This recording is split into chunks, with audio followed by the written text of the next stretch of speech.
1 trillion economy का दावा कर रहे हैं और साथ ही साथ जो आपने आंकड़े दिए सिर्फ और सिर्फ विभागों के नाम रहे।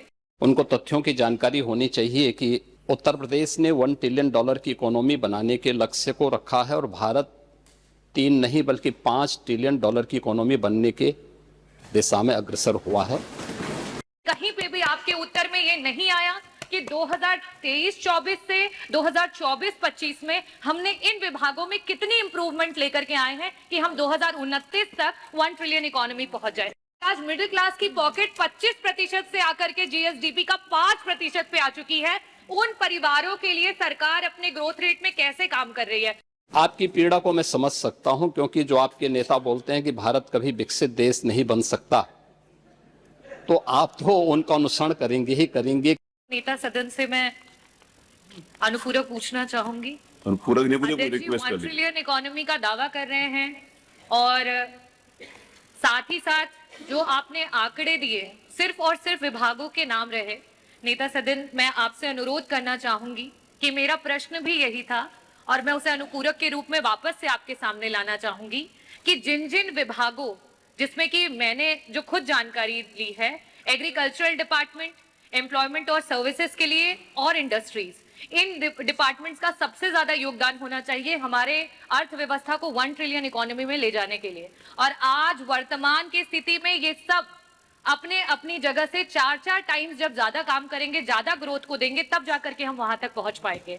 लेकिन कहीं पे भी आपके उत्तर में ये नहीं आया कि 2023-24 से 2024-25 में हमने इन विभागों में कितनी इंप्रूवमेंट लेकर के आए हैं कि हम 2029 तक 1 ट्रिलियन इकोनॉमी पहुंच जाए। और साथ ही साथ नेता सदन, मैं आपसे अनुरोध करना चाहूंगी कि 1 ट्रिलियन इकोनॉमी की होड़ में जो हमारा मिडिल क्लास का पॉकेट है, और ये डेटा में आरबीआई का मैंने यहाँ पे रखा है कि आज मिडिल क्लास की पॉकेट 25% से आकर के जीएसडीपी का 5% पे आ चुकी है। उन परिवारों के लिए सरकार अपने ग्रोथ रेट में कैसे काम कर रही है? उस मिडिल क्लास को इसमें कैसे बचाएगी? बस ये 2 प्रश्न हैं, मैं अनुरोध करूंगी कि आप जवाब दें।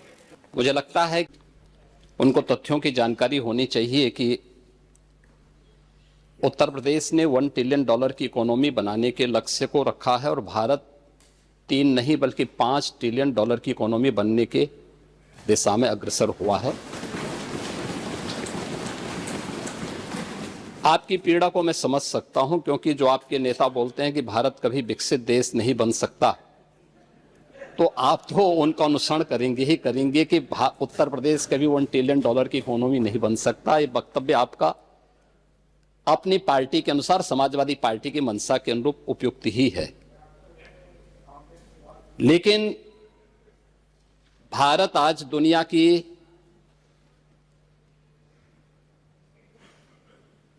5वीं बड़ी अर्थव्यवस्था बन चुका है और 2027 में भारत $5 ट्रिलियन की इकोनॉमी बनेगा, इसमें कोई संदेह नहीं। और दुनिया का सबसे तेजी के साथ उभरती हुई अर्थव्यवस्था के रूप में, सर्वाधिक ग्रोथ रेट के साथ भारत आज दुनिया की एक बड़ी अर्थव्यवस्था के रूप में आगे बढ़ रहा है। और मुझे लगता है कि 140 करोड़ भारतवासियों को इस पर गौरव की अनुभूति होनी चाहिए। हो सकता है कुछ लोगों को इसमें अच्छा नहीं लग रहा हो, क्योंकि जिनका अपना पर्सनल एजेंडा होता है वह देश के विकास को अच्छा नहीं मानेंगे। लेकिन आदरणीय प्रधानमंत्री जी की प्रेरणा से, उनके विजन के अनुरूप उत्तर प्रदेश ने भी $1 ट्रिलियन की इकोनॉमी बनने की दिशा में एक बड़े कार्यक्रम को आगे बढ़ाया है।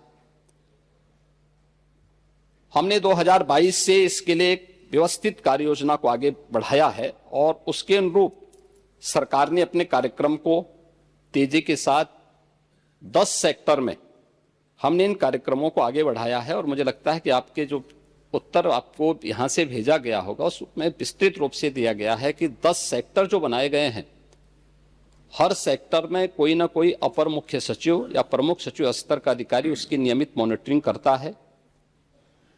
मासिक रूप से उस सेक्टर से जुड़े हुए किसी वरिष्ठ मंत्री के द्वारा उसकी समीक्षा की जाती है।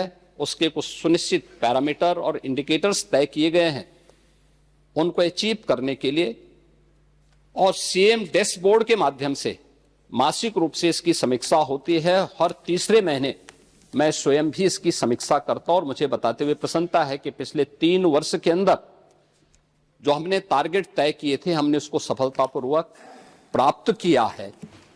इसी का परिणाम है कि जब हमारी सरकार आई थी, 12 लाख करोड़ की उत्तर प्रदेश की जो इकोनॉमी थी, इस वित्तीय वर्ष के अंत में वह 27.5 लाख करोड़ की इकोनॉमी बनकर के उभरेगी। और यह उन स्थितियों में जब हो रहा है जब पूरी दुनिया आर्थिक मंदी के दौर से इस देश दुनिया की वैश्विक महामारी कोरोना के बाद उस दौर से गुजरी थी। मेरा यह मानना है कि जो ग्रोथ रेट उत्तर प्रदेश की है, आज वह देश की सर्वाधिक अच्छी ग्रोथ रेट है।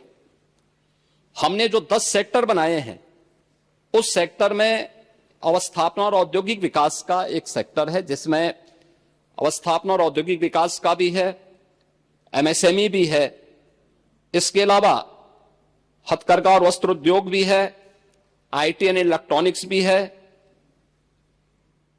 सिविल एविएशन भी है, पीडब्ल्यूडी और एनआरआई से संबंधित ये सभी विभाग इस सेक्टर के अंतर्गत रखे गए हैं और जिसकी समीक्षा स्वयं यहां पर एपीसी के स्तर पर होती है। दूसरा सेक्टर है जो कृषि और कृषि से जुड़े हुए जितने भी उसके अन्य सहयोगी संस्थान हैं, ये सभी उसके अधीन लाए गए हैं। उद्यान है, खाद्य प्रसंस्करण है, रेशम विकास है, पशुधन है, डेयरी है, फिशरीज है, सिंचाई और जल संसाधन और कोऑपरेटिव को भी इसके साथ जोड़ा गया है। दूसरा सेक्टर ये रखा गया है।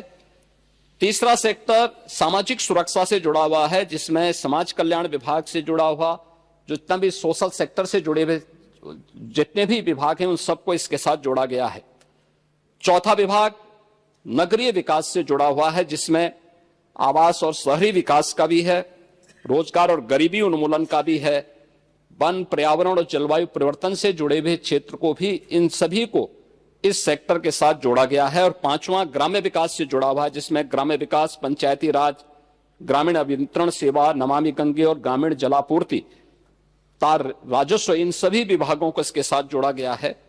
पांचवां विभाग है राजस्व संग्रह से संबंधित, जिसमें राजस्व कर और निबंधन से संबंधित स्टैंप एंड रजिस्ट्रेशन का है, एक्साइज का है, परिवहन का है और भी अन्य जितने भी कर और करेतर राजस्व से जुड़े हुए जितने भी विभाग आते हैं, सबको इसके साथ जोड़ा गया है। पांचवां शिक्षा का है, जिसमें हर प्रकार की बेसिक, माध्यमिक, उच्च, टेक्निकल और वोकेशनल एजुकेशन को इसके साथ जोड़ा गया है। स्पोर्ट्स को भी इसके साथ जोड़ा गया है।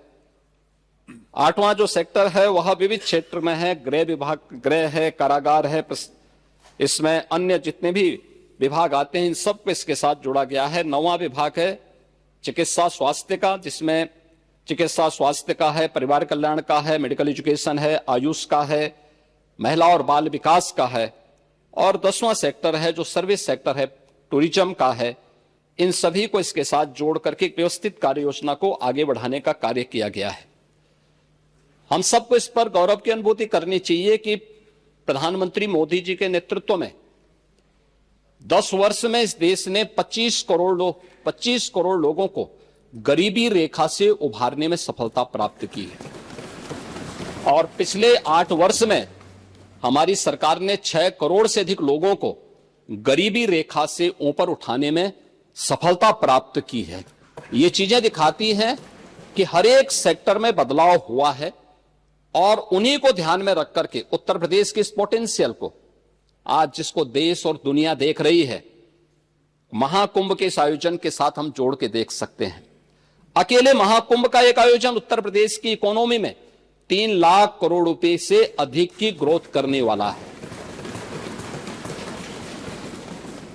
महिलाओं के स्वावलंबन की दिशा में जो कार्य हुए हैं, अकेले उत्तर प्रदेश पुलिस भर्ती में 20% भर्ती अनिवार्य रूप से महिलाओं की हुई है। हर एक सेक्टर में उन्हें रोजगार के अवसर प्राप्त हुए हैं।